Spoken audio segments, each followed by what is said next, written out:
जोहार। कृषि दर्शन के इस अंक में आप सभी किसान भाई बहनों का हार्दिक स्वागत है। तो सबसे पहले देखते हैं कृषि समाचार।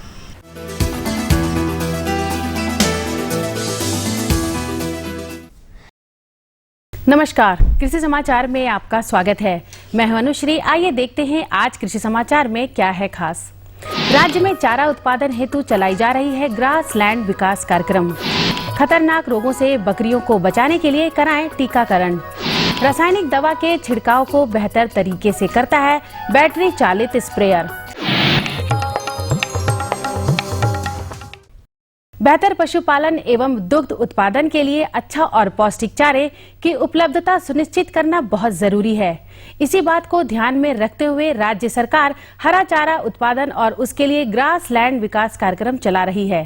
कार्यक्रम के तहत चारा बीज कृषकों को मुफ्त मुहैया कराया जाएगा। पशुओं के लिए पौष्टिक चारे की उपलब्धता सुनिश्चित कराने के लिए राज्य के गौ विकास निदेशालय की ओर से हरा चारा उत्पादन और ग्रासलैंड विकास कार्यक्रम चलाया जा रहा है। इस कार्यक्रम के तहत हरे चारे का उत्पादन बढ़ाने के लिए तो कार्य किए ही जा रहे हैं, साथ ही चारे के लिए भूमि का भी विकास किया जा रहा है। जो किसान इस योजना से लाभ लेना चाहते हैं वे गौ विकास निदेशालय से संपर्क कर सकते हैं। चारा उत्पादन के लिए उन्नत बीज भी किसानों को मुफ्त उपलब्ध कराए जा रहे हैं।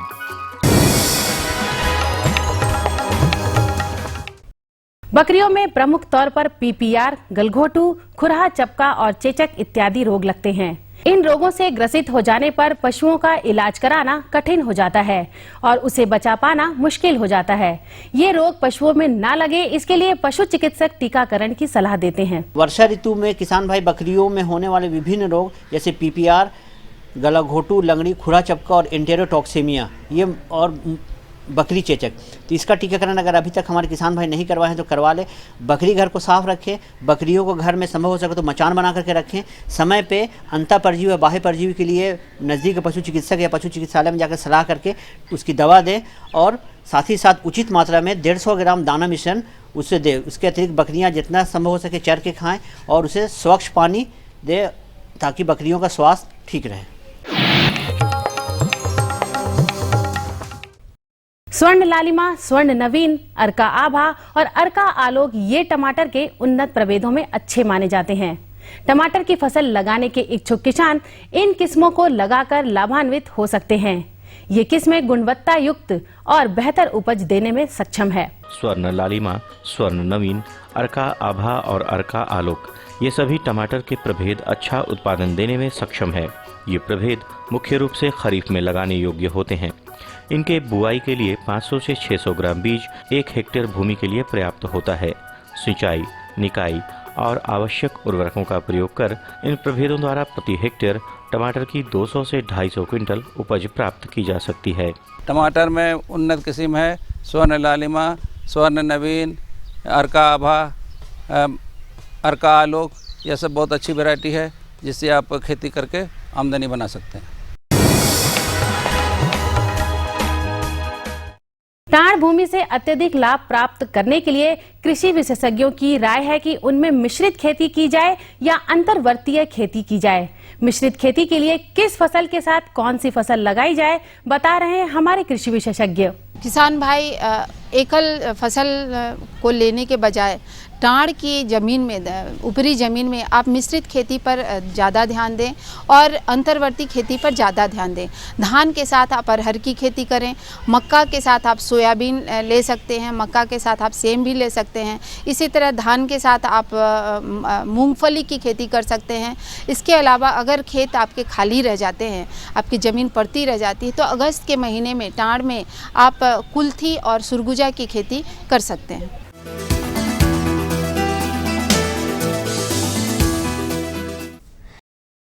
कृषि समाचार में अब बारी है सफल किसान से मिलने की। तो चलते हैं किसान के पास और जानते हैं कि सफल किसान का खिताब इन्होंने कैसे पाया। खेती करने से अपने परिवार चलाने के लिए खाने को भी मिलता है और बाजार में बेचने का काम भी आता है। पशुपालन भी करते जी, हैं? पशुपालन भी करता हूँ। बैल, बकरी, गाय हैं और मछली का भी पालन करता हूँ। गांव में ही किसान बन के खेती बाड़ी का काम करे, उसमें अधिक से अधिक फायदा होगा। और अब एक नजर राज्य के कुछ प्रमुख शहरों के मौसम के मिजाज पर। आज राज्य के कुछ प्रमुख शहरों के तापमान इस प्रकार दर्ज किए गए। रांची अधिकतम 29 डिग्री सेल्सियस और न्यूनतम 21 डिग्री सेल्सियस। देवघर अधिकतम 31 डिग्री सेल्सियस और न्यूनतम 23 डिग्री सेल्सियस। गोड्डा अधिकतम 32 डिग्री सेल्सियस और न्यूनतम 25 डिग्री सेल्सियस। कोडरमा अधिकतम 30 डिग्री सेल्सियस और न्यूनतम 23 डिग्री सेल्सियस। चाईबासा अधिकतम 31 डिग्री सेल्सियस और न्यूनतम 23 डिग्री सेल्सियस। और हजारीबाग का तापमान अधिकतम 30 डिग्री सेल्सियस और न्यूनतम 22 डिग्री सेल्सियस रहा।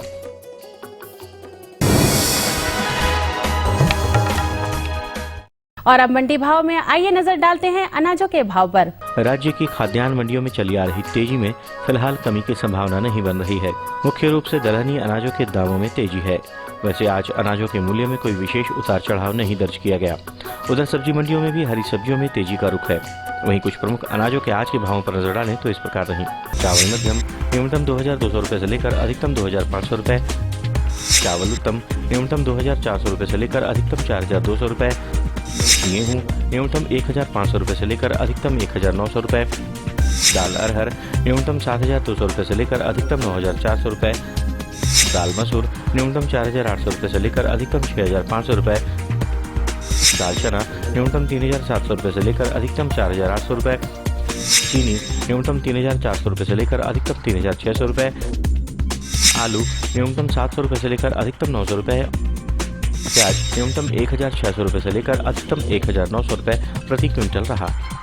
कृषि समाचार में आज इतना ही। अगले दिन अगले अंक में फिर मुलाकात होगी कुछ ताजा तरीन खबरों के साथ। तब तक के लिए दीजिए इजाजत। नमस्कार, जोहार।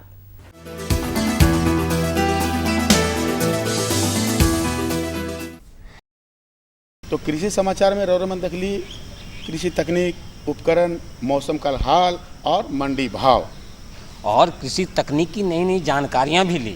आगे और भी जानकारियां हैं, लेकिन हम लेंगे पहले एक अल्प विराम। तब तक आप देखिए ये संदेश। ये लो और बताओ। बस। अरे ये क्या भैया जी, बस इतनी सी रासायनिक खाद? किसानी छोड़ रहे हो क्या? किसानी नहीं, नादानी छोड़ रहे हैं। मिट्टी की जांच कराई है। अब तो लालाजी जितनी जरूरत है उतने ही उर्वरक खेत में डालेंगे। हाँ, किसान भाई आज ही अपने जिले की नजदीकी भूमि परीक्षण प्रयोगशाला में मिट्टी की जांच जरूर करवाएं और मिट्टी में पोषक तत्व, नमी व पौधे के विकास को देखते हुए केवल जरूरत के अनुसार ही पोषक तत्व डालें। और हाँ, मिट्टी में गंधक, जस्ता, बोरोन जैसे सूक्ष्म पोषक तत्वों का पता लगाना भी न भूलें। उर्वरक और जैविक खाद के सही उपयोग से भूमि का उपजाऊपन बनाए रखें, उत्पादकता बढ़ाएं, खर्चा घटाएं और बहुमूल्य विदेशी मुद्रा बचाने में भी सहयोग दें। और हाँ, धीमी गति से नाइट्रोजन उपलब्ध कराने वाले उर्वरकों जैसे नीम लेपित यूरिया को प्राथमिकता दें और यूरिया का पत्तों पर छिड़काव करें। अरे वाह, तू तो सचमुच समझदार हो गया रे। अधिक जानकारी के लिए संपर्क करें जिला कृषि अधिकारी या किसान कॉल सेंटर। दादा दादा, अरे दादा, अरे क्या हुआ रे भक्ता? हम तो बर्बाद हो गए दादा। अरे कौन आता बच्चा भक्ता? दादा, हमारे फसल को पाला मार दिया दादा। सब फसल बर्बाद हो गया, कैसे करेंगे? बाबूजी, बाबूजी, क्या हुआ? रो काहे रहे हैं? बाबूजी, बाबूजी, क्या हुआ बाबूजी? आप काहे रो रहे हैं, बताइए ना। हम बर्बाद हो गए बेटा, पूरा फसल को पाला मार दिया, पूरा फसल बर्बाद हो गया बेटा। अब महाजन का कर्ज और ब्याज कहाँ से चुकता करेंगे? बाबूजी, हम सब कर्ज चुका देंगे। तू कहाँ से चुकता कर पाएगा बेटा? बाबूजी, मैंने हमारे फसल का बीमा करवा लिया था। फसल का बीमा?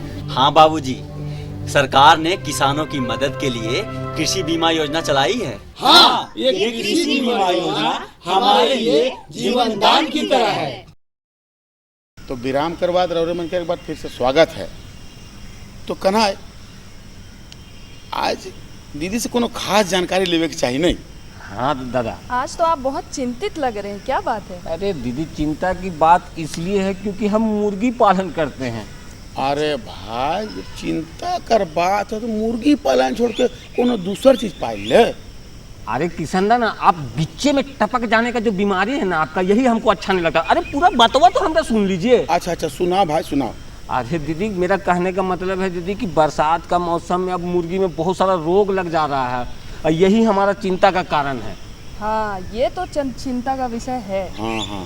तो मुर्गियों में तो कई तरह की बीमारियां हो जा रही होंगी, कई मुर्गियां तो मर भी जा रही होंगी। हाँ दीदी, मुर्गी मन में बीमारी हुआ थे तो चिंता करें से है क्योंकि बहुत नुकसान हुआ था। कारण है। हाँ किशन दाई, ये बात एकदम सही बोल रहे हैं। तो चलिए मुर्गियों के पालन और उसके रोगों से बचाव कैसे करें, इसके लिए हम अपने विशेषज्ञ के पास चलते हैं, डॉक्टर असद हुसैन के पास, जिनसे बातचीत कर रहे हैं हमारे सहयोगी नरेश पौराणिक जी।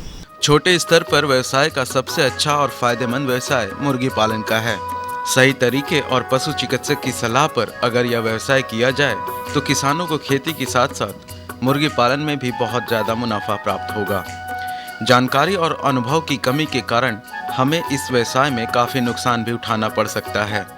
इसलिए समय समय पर सरकार द्वारा चलाई जा रही बहुत सारी योजनाओं से हम इसका लाभ तथा जानकारी प्राप्त कर सकते हैं। मौसम के बदलाव से मुर्गियों के स्वास्थ्य पर प्रतिकूल असर पड़ता है, खासकर बरसात के दिनों में। वातावरण में नमी की मात्रा बढ़ने पर मुर्गियों को बहुत सारे रोग लग जाते हैं, जिनमें रानीखेत, गंबोरो, मुर्गी चेचक और साल्मोनेला रोग होने की संभावना बढ़ जाती है।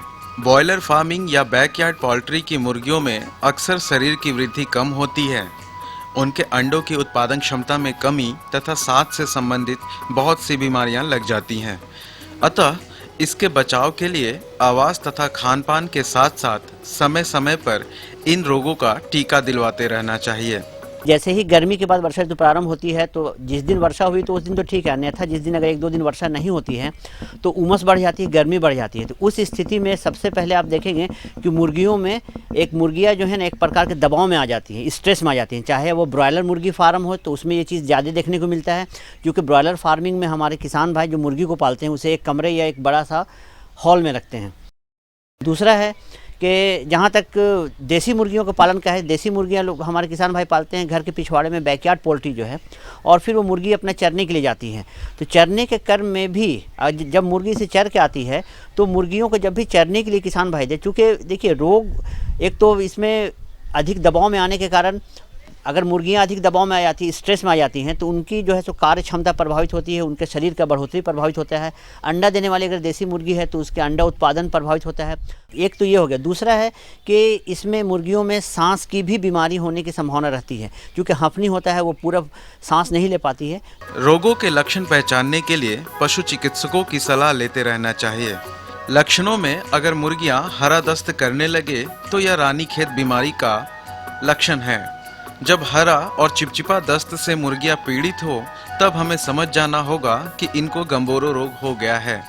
इन रोगों से बचाव के लिए मौसम के अनुसार 6 से 7 दिन में रानीखेत का टीका तथा 12 से 14 दिनों में गंबोरो का टीका दिलवाना बेहतर होता है।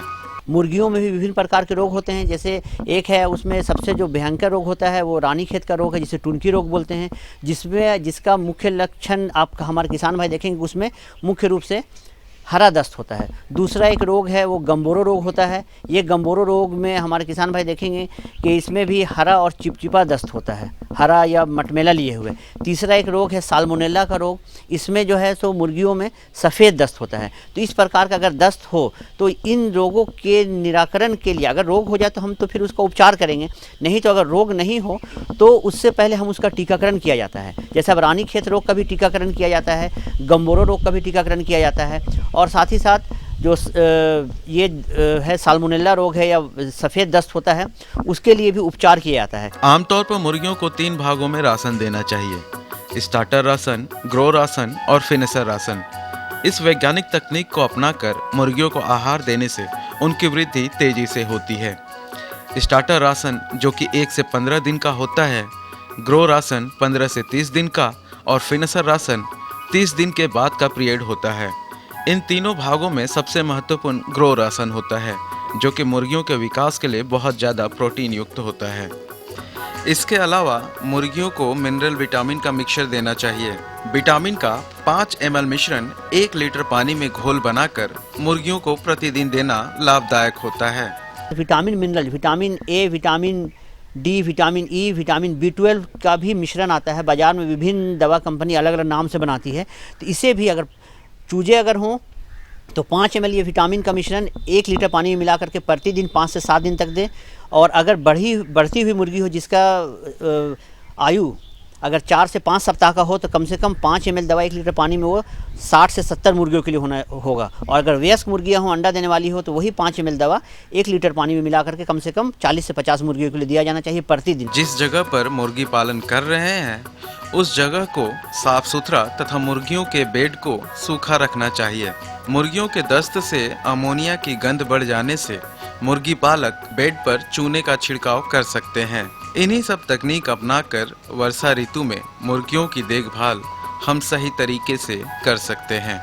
मुर्गी घर में जब भी जैसे पानी वर्षा अगर हो रही हो तो वर्षा से अगर ब्रायलर मुर्गी पालन कर रहे हो तो उसमें जो उनका मुर्गी का जो लीटर है, जो कुन्नी है या बुरादा है, उसमें अगर कहीं पे पानी गिर जाने पे या झटास से पानी आ गया है, वो उसमें अगर नमी आ गई हो तो कम से कम उसे बदल देना चाहिए। मुर्गियों के जो लीटर है जिसमें वो बीट कर रही है उसे जो है हर एक 15 से 20 दिन के अंतराल पे ऊपर नीचे करना चाहिए, पलटते रहना चाहिए। इसके अगर मुर्गियों का बीट बहुत अधिक हो गया, अमोनिया का अधिक गंध आ रहा हो तो उसमें थोड़ा सा वो चूना जो है होता है, चूना का पाउडर उसके लीटर में छिड़क देना चाहिए, उससे अमोनिया का गंध दूर हो जाएगा। तो बताइए आप लोगों को जानकारी कैसी लगी? ए दीदी हमार से का पूछा थी?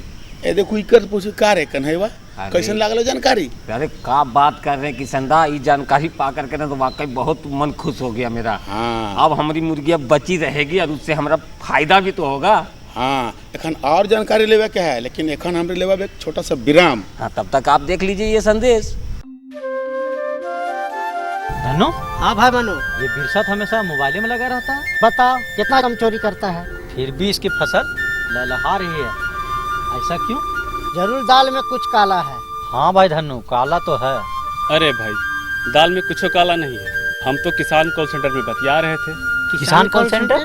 हाँ, किसान कॉल सेंटर। सरकार ने किसानों की मदद के लिए ये किसान कॉल सेंटर बनाए हैं। कृषि से संबंधित कोई भी जानकारी लेनी हो तो 1800-180-1551 पर फोन कर सकते हो। अब फोन का पैसा नहीं लगता है? अरे नहीं, ये बिल्कुल मुफ्त है। तुम सुबह 6 बजे से रात के 10 बजे तक कभी भी कॉल कर सकते हैं, और वो भी साल के 365 दिन।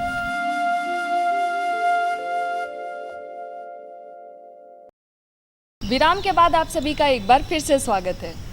हाँ, तो किशन भैया, कन्हैया भैया, क्या आपको पता है कि खरीफ के मौसम में बैंगन के पौधशाला कैसे तैयार की जाती है? दीदी उसन कोई खास जानकारी तो न खे, लेकिन तनी तनी जानकारी तो है। का रे कन्हैया? अरे दादा, हमको तो भी पता नहीं है। हाँ। तो चलिए इसकी और विस्तार से जानकारी लेते हैं अपने कृषि वैज्ञानिक मोहम्मद नसीम जी से, जिनसे बातचीत कर रहे हैं हमारी सहयोगी नरेश पौराणिक। किसान भाइयों नमस्कार, कृषि दर्शन कार्यक्रम में आपका बहुत बहुत स्वागत है। आज हमारे साथ हैं यहीं के एक वैज्ञानिक मोहम्मद नसीम जी। ये हमें जानकारी देंगे कि खरीफ के मौसम में बैगन की खेती के लिए पौधशाला आप कैसे तैयार करें और ज़मीन कैसे तैयार करें, साथ ही साथ वैज्ञानिक ढंग से खेती कैसे करें। आइए सबसे पहले इनका स्वागत करते हैं। नसीम जी, आपका हमारे कार्यक्रम में बहुत बहुत स्वागत है। बहुत बहुत धन्यवाद। नसीम जी, सबसे पहले बताइए कि खरीफ के मौसम के लिए जो पौधशाला तैयार करें, इसका कौन सा समय में हमारे किसान भाई पौधशाला के लिए ज़मीन तैयार करें और पैड बनाएं? बैंगन की खेती झारखंड में बहुत की जाती है। लोग इसको सब्जी के रूप में इस्तेमाल करते हैं। इसकी बहुत गुणवत्ता है। उजला बैंगन, जो डायबिटीज़ से परेशान है तो उजला कलर वाला बैंगन डायबिटीज़ में उपयुक्त किया जाता है या खाया जाता है। बहुत अच्छी सब्जी होती है और डायबिटीज़ पेशेंट को इससे फ़ायदा पहुंचता है। अब हम बताएंगे खरीफ में बैंगन की खेती कैसे करें। इसके लिए प्रति हेक्टेयर बैंगन का बीज 500 ग्राम लगता है। 500 ग्राम से 1 हेक्टेयर में खेती कर सकते हैं। तो सबसे पहले हम बताएंगे कि आप बरसात के दिनों में बैंगन का पौधशाला कैसे बनाएं। सबसे पहले बैंगन का बीज लेते हैं, उसको बेबेस्टिन 2 ग्राम प्रति किलो बीज के हिसाब से उपचारित करते हैं। उपचार करने के बाद 5 मीटर लंबा और 1 मीटर चौड़ा और 15 सेंटीमीटर ऊंचाई का क्यारी बनाते हैं, और ऐसी जगह में क्यारी बनाते हैं जहां छाया नहीं हो। इसके बाद क्यारी बनाने के बाद उसमें 5 वर्ग मीटर में 2-3 टेकरी कंपोस्ट देते हैं और NPK का मिश्रण नाइट्रोजन, फास्फोरस और पोटास युक्त मिश्रण 500 ग्राम डालते हैं और 10 से 15 ग्राम फुराडोन 3G का डालते हैं, जो सूत्र कृमि वगैरह से प्रकोप से बचाता है। तो इस तरह करके तैयार करते हैं और 5 सेंटीमीटर दूरी में 1 सेंटीमीटर गहरी नाली बनाते हैं और उस नाली में उपचारित बीज जो बैंगन का है, बैंगन की बहुत अच्छी अच्छी किस्में हैं, जैसे अर्का निधि हुआ, अर्का केशव हुआ, स्वर्णमणि हुआ, स्वर्णश्री हुआ, स्वर्ण शक्ति हुआ, यह सब अच्छी अच्छी वैरायटी है। इसी की पैदावार भी बहुत अच्छी है, 600 कुंटल से 700 कुंटल तक पैदावार होती है। तो उसी का बीज हम डालते हैं और बरसात में क्यारी बनाने के बाद 1 सेंटीमीटर गहरी नाली में 5 सेंटीमीटर की दूरी पर बीज डालते हैं और प्रति हेक्टेयर बीज के लिए 25 से 30 क्यारी की ज़रूरत पड़ती है। आपको जितनी आवश्यकता हो उतना क्यारी बनाएं और बीज डालने के बाद उसमें कंपोस्ट और मिट्टी के मिश्रण से उसको ढक देते हैं और हल्की सिंचाई करते रहते हैं और इस तरह करके उसमें तैयार होता है। और पौधा उगने के बाद, बीज से अंकुरन होने के बाद उसमें एंडोफिल M45 2 ग्राम प्रति लीटर के दर से उसका स्प्रे करते हैं, जो डैम्पिंग ऑफ डिजीज़ को रोकता है। डैम्पिंग ऑफ डिजीज़ जो आर्द्र पतन रोग कहलाता है, जो नर्सरी में पौधे को झुलसा देता है, तो उससे निजात मिलती है। इस तरह करके जब 1 महीना का पौधा तैयार हो जाएगा तो आप उसको निकाल के खेत की तैयारी करके उसको खेती कर सकते हैं, रोप सकते हैं। जो खेत है उसका चुनाव कैसे करें, वो कौन सा खेत होगा, मध्यम होगा, अपलैंड होगा या टाड़ होगा, और इसके अलावा खेत की तैयारी कैसे करें, उसके बारे में भी हमारे किसान भाइयों को बताएं। हाँ, यह आपका प्रश्न बहुत अच्छा है। खेत की तैयारी के लिए हम झारखंड में बैंगन की खेती ऊपर ज़मीन में भी कर सकते हैं, मध्यम ज़मीन में भी कर सकते हैं। तो इसको 3-4 बार जोत लीजिए। जोतने के बाद उसमें 200 से 250 कुंटल गोबर की सड़ी हुई खाद जुताई करने के बाद डालते हैं। उसमें urea 200 kilogram, single super phosphate 300 kilogram और पोटास 100 किलोग्राम प्रति हेक्टेयर की दर से डालते हैं। और यहाँ झारखंड में फूल के टाइम में बैंगन में मुरझा रोग लग जाता है, बहुत ज़्यादा लगता है। तो उससे बचने के लिए आप प्रति हेक्टेयर 25 कुंटल करंज खल्ली या जो अम्लीय मिट्टी है उसमें 10 कुंटल चूना का प्रयोग करने से उस जो मुरझा रोग है उससे निजात मिलती है। तो इस तरह करने के बाद, पटा देने के बाद आप लाइन से लाइन और पौधा से पौधा दूरी उचित दूरी पर लगाएं। तो जो लंबा बैंगन होता है उसको 60 सेंटीमीटर कतार से कतार और 30 सेंटीमीटर पौधा से पौधा रोपते हैं। और हर पौधे में जो मिश्रण है यूरिया का, फास्फोरस का और पोटास का, तो उसमें रोपाई के समय सिर्फ यूरिया का आधा 1/3 भाग इस्तेमाल करते हैं और बाकी सिंगल सुपर फास्फेट और पोटास का पूरी मात्रा रोपाई के टाइम में देते हैं। इस तरह रोप देते हैं और उसमें रोपने के बाद और जो गोल वाला बैंगन है उसको 2 फीट दूरी में लगाते हैं। और खेत में ऐसी जगह होनी चाहिए, बरसात में पानी का जमाव नहीं होना चाहिए, उसका निकासी का भी इंतजाम होना चाहिए। और कभी कभार जैसे वर्षा अगर 20 दिन 25 दिन नहीं हो रहा है तो उसमें आवश्यकता अनुसार सिंचाई भी करनी चाहिए। इस तरह करके आप और इस तरह करके इसकी अच्छी तरह खेती कर सकते हैं। और 30 दिन में निकाई गुड़ाई करके यूरिया का जो 1/3 भाग उसका इस्तेमाल करना है। उसके बाद 60 दिन में फिर जो 1/3 बचता है यूरिया का उसका इस्तेमाल करके थोड़ा सा मिट्टी चढ़ा दें। तो इस तरह करके बढ़वार अच्छी होती है और पैदावार भी अच्छी मिलेगी। नसीम जी ने कितनी अच्छी जानकारी दी। खरीफ के मौसम में आप बैगन की खेती कैसे करेंगे और कैसे आप ज़्यादा से ज़्यादा अपने लिए लाभ कमाएंगे, मुनाफा कमाएंगे। नसीम जी, आप हमारे कार्यक्रम में आए, इसके लिए आपका बहुत बहुत धन्यवाद। आपका भी बहुत बहुत धन्यवाद। तो इस जानकारी के बाद आप सभी को अच्छा तो लग रहा है ना? अच्छा कहा दीदी, बहुत बढ़िया लगा दीदी। बहुत बढ़िया, आप तो हम बहुत बढ़िया से करब दीदी, है ना। तो दीदी जानकारी तो आर चाहे, मगर अब तो बेरा हो गलत का करना है। हाँ दादा, ये तो बात है। तो लेकिन दादा पता तो बताना होगा ना? हाँ, तो पता बताओ। हाँ, तो किसान भाई बहनों, हमारा पता लिखिए। हमारा पता है कार्यक्रम कृषि दर्शन, कृषि प्रकोष्ठ द्वारा उप महानिदेशक, दूरदर्शन केंद्र, रातू रोड, रांची। पिन संख्या है 834001। तो अगले सप्ताह ठीक इसी दिन इसी समय और भी नई नई जानकारियों के साथ हम आपके समक्ष उपस्थित होंगे। तब तक के लिए हम सभी को विदा दीजिए, हमारी गीता दीदी को, हमारे किशन दा को और ये कन्हैया को जोहार।